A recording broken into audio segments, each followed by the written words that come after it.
Hello everybody, welcome to Camping and Outdoor Stuff. I'm Snert. What we're going to do here today is light a fire again on the Petromax FS56 using some shavings and some cotton wool soaked in Vaseline, and with the old trusty fire stick. So fire steel, see how that goes.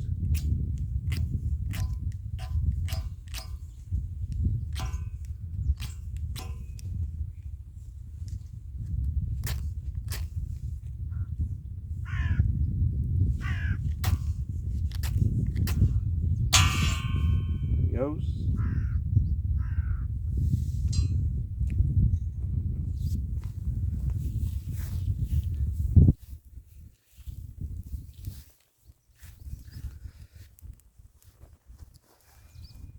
So what we're going to do on this tonight is cook some homemade beef burgers.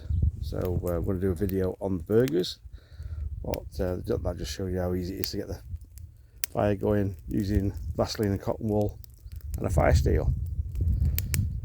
Enjoy the great outdoors. It's lovely out here today, so have fun. Cheers, see you later.